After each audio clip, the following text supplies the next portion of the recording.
Hi, everybody. My name is Rita Crompton. I am the Inventor lady, and I've had a lot of questions early on here asking about, how does licensing really work and how do I give myself the best chance? And so that's what we're going to talk about a little bit today is just getting yourself teed up and really understanding what are the right steps for licensing. It certainly helps when you know that that's where you want to get to. So when you look at, go to my website, inventorlady.com, and on the top, there's a button for Archimedes, for Inventor's Galaxy Guide. And that helps you understand the pendulum swing of what are the phases of inventing, and helps you determine whether or not you want to be licensing or you want to be a startup. And for a lot of inventors, just understanding what those steps are and kind of the cost points of each one helps you to decide sooner rather than later that you want to go for licensing or you want to be a startup. And it certainly helps you understand early on whether or not you've got the resources to be able to do this. And that's where Archimedes Offspring comes into play, so that you can click on that tab as well and take a look. The full Galaxy Guide is under resources on the right side. So if you read that part, but you don't see the link, it is listed on the right side. It's about a 30-minute read. It's pretty easy. It talks about the 7 phases. This is what they are. This is kind of the cost expenses of each one. Make good business decisions. And my feeling is always that you make a set of decisions based on the information you gathered in the last phase. So as you're going through the phases, you don't necessarily know what decision you're going to make in phase 3 until you've done 1 and 2. All right.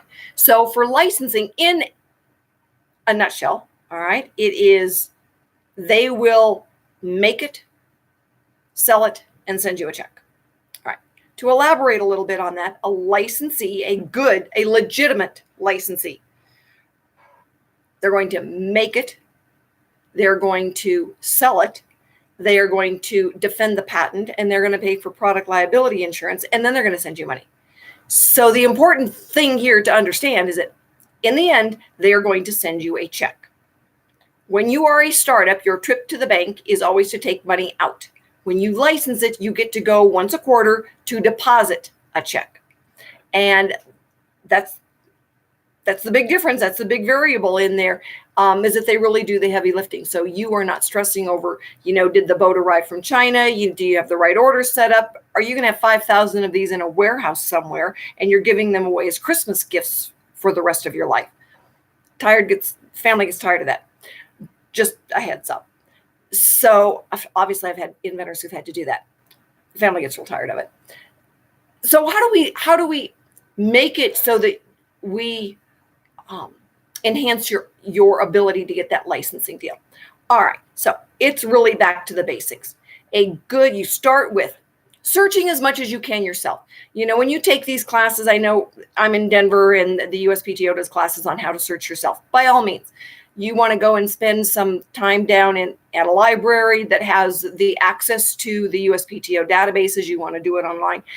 Every inventor I have met has got their own threshold of pain. I've had inventors who have spent weeks going through and, learning how to do searching and learning all about it. That's fine. They enjoy that. All right. Then I have other people. It's like, oh my God, 5 minutes into it, it's just shoot me now. Where can I get an independent search done and let somebody else do it? So do as much looking around as you can till you hit your own pain threshold, and then get an independent search. That is the first and the most important money you are going to spend, because everything you do after that depends on what comes back in that search. And it is not a search that your registered patent attorney does. That is a conflict of interest. Come on. All right. Think about it.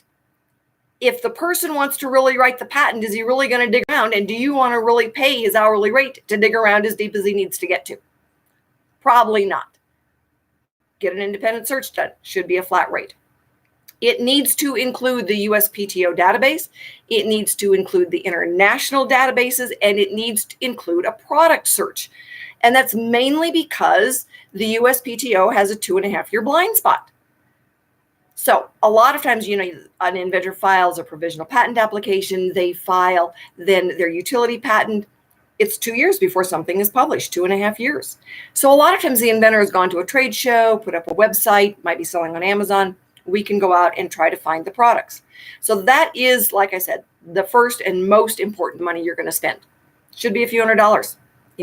I know SearchQuest does it for $4.99. Flat rate includes all of those parts. Then you take that, all right, what comes back, you go through the report.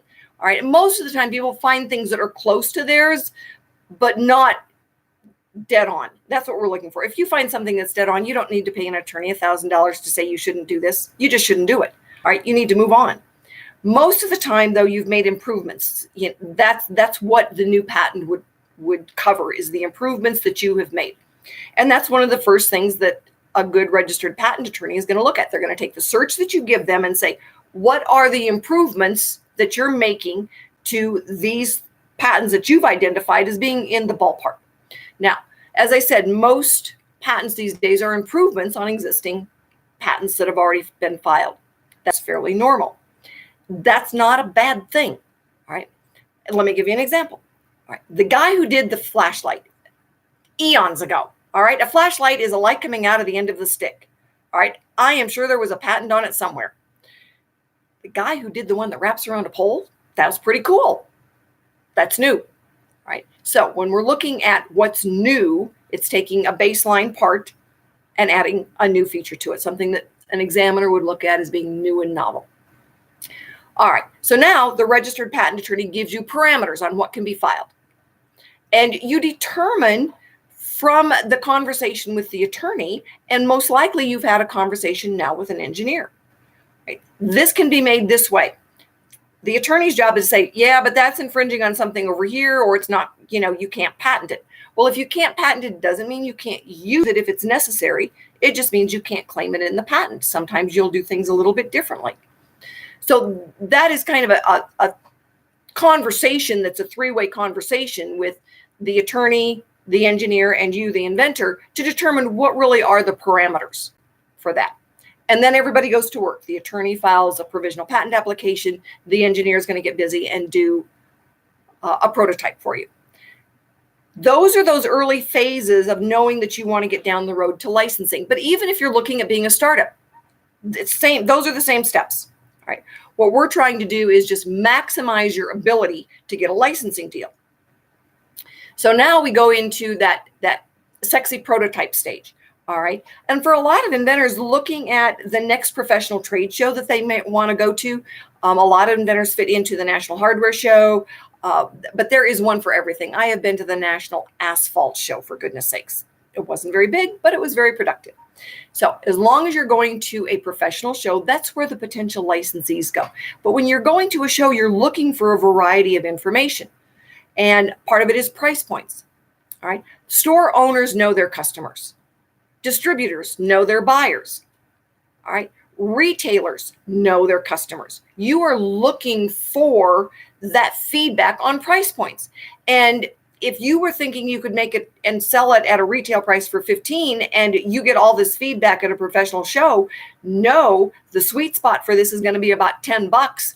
Back to the drawing board. So before you file the utility patent, now you have a chance to say, Mr. Engineer, we need to redo this. We need to be able to get the costs down on this. And sometimes they really can do it if they know what the parameters are. You have to give them those. All right. And you also need to keep in mind that the consumer is God on how much they're willing to pay for a product. You don't get to tell them, they're going to tell you. So when you're going to the professional trade show and you're learning that sweet spot, that's a good thing. Okay, back to the licensing part of this now. A licensee, when they look at it, their mind, if it catches their attention, their mind is already ticking on what it's going to cost to manufacture it. Do they already have buyers for it? Is this going to be in their sweet spot? So they are going to be looking at it. If you have done some of that work ahead of time, you've got maybe a short run of 500 to 1,500 done. You've proven that people will pay for it at that price point. You've done some work on talking to potential buyers. So you may have a chain lined up that's ready to buy it. And now we're talking to a licensee and we say, we've got these potential buyers lined up. Yes, we have sold some. That's great. That's the perfect scenario, as that we've proven. Now, not all inventors have got the money to be able to do that short run. Most of the time, we can get patent pending sexy prototypes into a trade show. If that's all I have to work with as a licensing agent, then that's all I've got to work with. And we do the best that we can. And that's all we can ask. When you've been able to prove yourself in the marketplace by selling some, yay, that's even better. If you get to that point now and you say, you know what, I really wish that I could do that short run, go check out Archimedes Offspring. It's also a link on my website, inventorlady.com. And when you go there, it gives you the chance to look at having Archimedes Offspring being that funding mechanism for you that you can get the short run done. Then we go back to the next professional trade show and say, look, Mr. Licensee, we are selling these. We've been able to take orders. We've been able to get it on Amazon. Some of the local Ace Hardware stores are selling it. Those are all good things. And it helps get us down that licensing road. Licensing isn't easy. It is a goal. And we are here to help you reach that goal. So when you go to the website and you listen to the videos and you take a look at the Inventor's Galaxy Guide, understand that we are all in this together. And we are trying to help you reach your goals with the least amount of financial mistakes and the least amount of business decision mistakes. So let me help you out. Rita at inventorlady.com. Give me a call, shoot me an email. I will sign a non-disclosure, non-compete. Let's get you to the marketplace. Have a great evening.